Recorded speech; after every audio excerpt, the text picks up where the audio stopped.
Hello guys, so welcome back to my YouTube channel. So this time I'll be talking about another strong topic which is the sectional timing, जो बहुत जल्द सीजल में भी देखने मिलेगा हम लोग को, मुझे ऐसा लगता है, क्योंकि अब CHSL में ऐसा हो चुका है, प्लस स्टेनो में भी हमने देख लिया कि सेक्शनल टाइमिंग रहने वाला है, तो ऑफकोर्स सीजल में भी रहने वाला होगा. सो ये बहुत इंपॉर्टेंट, जिसके बारे में कोई बात जल्दी कर नहीं रहा, बट ये बहुत इंपॉर्टेंट चीज़ है जो एक्चुअल में हमारा कट ऑफ और हमारा स्कोर डिसाइड करेगा. तो जीके के लिए चलो समझ आता है sectional timing, but for maths and reasoning I don't think so. Reasoning के लिए भी हम मान सकते हैं चलो हो जाता, बट 15 मिनट में 25 सवाल करना मैथ्स के इज़ क्वाइट इम्पॉसिबल, और अगर सवाल लेंदी आ गए तो शायद ये ना भी हो. सो गाइज़, अब सिर्फ कंसेप्ट हमें एग्ज़ाम निकालने में मदद नहीं करेगा, साथ ही हमें फार्मूलाज प्लस हमारे स्क्वायर्स क्यूब्स इन सब में पकड़ बनानी पड़ेगी, और मतलब जितना हो सके हमारा कैलकुलेशन फास्ट होना पड़ेगा, वरना 25 सवाल 15 मिनट में तो नहीं होने वाला, खासकर तो मैथ्स में. सो मतलब आप सोच रहे हो सिर्फ 36 सेकंड लगे, मतलब होनी चाहिए एक सवाल के ऊपर आपको टाइम देना, उससे ज़्यादा नहीं, वरना आप छोड़ सकते हो. सो इसका एक ही तोड़ है मेरे पास, जो मैंने बहुत सोचा और बहुत सोचने के बाद ही मैं ये वीडियो बना रही हूँ कि क्या कर सकते हैं. तो इस टाइम पे क्या आपको सारे सवाल करने हैं? तो जी नहीं, आपको सारे सवाल नहीं अटेम्प्ट करने हैं. जी हाँ, आपको कुछ सेलेक्टेड क्वेश्चन ही करने होंगे, और वो सेलेक्टेड क्वेश्चन आपको एक गो में ही करना है. लाइक मैं आपको फॉर एग्जांपल बता रही हूँ, जैसे आपका पहला क्वांट्स खुलता है, ठीक है, मैथ्स का, तो आपको जो पहले 6 से 7 मिनट है एक राउंड लगा लेना है, और जो आपको आ रहा है सबसे पहले उसमें करना है, आपको जितना हो सके उस टाइम पे आपको कन्वर्ट करना है, और एक्यूरेसी तो आपको रखनी होगी. प्लस और जो आपको बिल्कुल ही नहीं आता, आपको जो आता है बट पता है इट विल टेक टाइम, सो उसे आप मार्क फॉर रिव्यू रख लो, मगर जो आपको लगता है कि मुझसे होगा ही नहीं तो उसे छोड़ दो, क्योंकि एक्सपेरिमेंट करने का टाइम नहीं है. 15 मिनट इज़ अ वेरी, मतलब बहुत कम टाइम है, नहीं होने वाला. क्योंकि ऐसा भी तो नहीं है हम जीके 10 मिनट में करके आगे 5 मिनट इधर दे दिया, ऐसा नहीं होने वाला.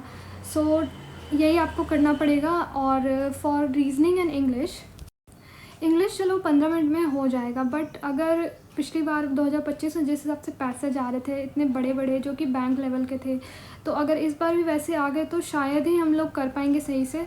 तो मैं ये सजेस्ट करूँगी इंग्लिश के लिए कि ईडियम, फ्रेजेस और सिनोनिम्स, एंटोनिम्स जितना हो सके आप अपने टिप्स पे रखो, एकदम से देख के आ जाने चाहिए, ताकि आपको बहुत टाइम ना मिले. ग्रामर रूल्स जितना आप अपने मतलब बना सकते हो, आपने पढ़ा है आप सॉल्व करो. और पैसेज भी, रीडिंग पैसेज की भी रोज़ 2 रीडिंग पैसेज सुबह शाम जैसे आप खाना खाते हो आपको करना होगा, अदरवाइज़ एग्ज़ाम नहीं निकलेगा. क्योंकि मतलब ये सब एकदम मस्ट है, वरना आप कैसे आप अटेम्प्ट कर पाओगे सारे क्वेश्चंस. अब बात करते हैं जीके की. तो जीके ईजी है, अगर आपको आता है तो आप आराम से कर लोगे. तो जहाँ आप मैथ्स में कन्वर्ट नहीं कर पा रहे होगे, आपको भी पता है कि मैथ्स एक स्कोरिंग सब्जेक्ट है, आपको नहीं आता, बट जब को आता है आप कुछ नहीं छोड़ने वाले, आपको मतलब आप अटेम्प्ट कर लेते हो ज़्यादा से ज़्यादा. तो अगर आप वहाँ नहीं कर पा रहे हो तो आपको ट्राई करना है एटलीस्ट मैथ्स में 18 तो एटलीस्ट आपको रखनी है मिनिमम, ठीक है. और आपको जीके इसलिए ज़्यादा पढ़ना होगा क्योंकि वहाँ पे मार्क्स आपके उठ सकते हैं एकदम 15 मिनट में आराम से, तो आपको जीके में ज़्यादा ध्यान देना होगा. कई बार हम लोगों को लगता है कि मैथ्स हम पूरा अटैम्प्ट कर लेंगे, जीके में 10-15 भी करेंगे तो चलेगा, बट जीके में आपको अटैम्प्ट बढ़ाने होंगे, तभी आप कट ऑफ क्लियर कर पाओगे. रीजनिंग आई थिंक 15 मिनट में हो सकता है अगर हम अच्छे से प्रैक्टिस करके जाए. कुछ सवाल तो आपको टिप्स में रहते हैं, जैसे मिरर वाला सवाल आ गया. लास्ट में मैं यही बोलूँगी कि मतलब आप कुछ चीज़, जैसे कि अब 15 मिनट सेक्शनल टाइमिंग है, तो मुझे नहीं लगता कि बहुत ज़्यादा लेंदी सवाल पूछेंगे, ट्रस्ट मी, क्योंकि इतना कम टाइम में it's impossible kind of thing कि 25 क्वेश्चन वो भी लेंदी भी होते हैं, कुछ मिडिल भी होते हैं, मतलब मीडियम क्वेश्चन भी होते हैं, कुछ शॉर्ट भी होते हैं. तो कोई टॉपर टाइप का बच्चा होगा तो ही कर पाएगा, बट सब तो नहीं कर पाएंगे ना. तो उतने भी हार्ड क्वेश्चन उस हिसाब से लेंदी नहीं देंगे, फार्मूला बेस्ड डायरेक्ट दे सकते हैं. तो फार्मूलाज वगैरह टिप्स में रखिए, टेबल्स वगैरह सुबह शाम अच्छे से पढ़िए.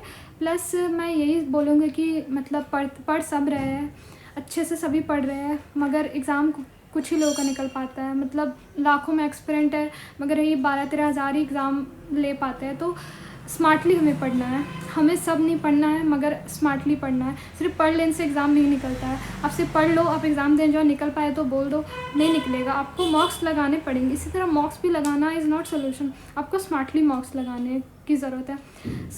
सो लास्ट में मैं यही तो बोलना चाहूँगी कि thank you so much for watching my video. और मैंने खुद से हैंड रिटन फार्मूला बहुत सारे बनाए हैं जो एग्ज़ाम में बहुत बार पूछे गए हैं. मैथ्स में भी, प्लस मैंने रूल्स ऑफ ग्रामर बहुत सारे लिखे हैं, एटलीस्ट 75 मैंने लिखे हैं प्लस एग्जाम्पल के साथ। अगर आपको चाहिए तो आप मेरा टेलीग्राम चैनल ज्वाइन कर सकते हो, मैं डाल दूँगी। So thank you so much guys.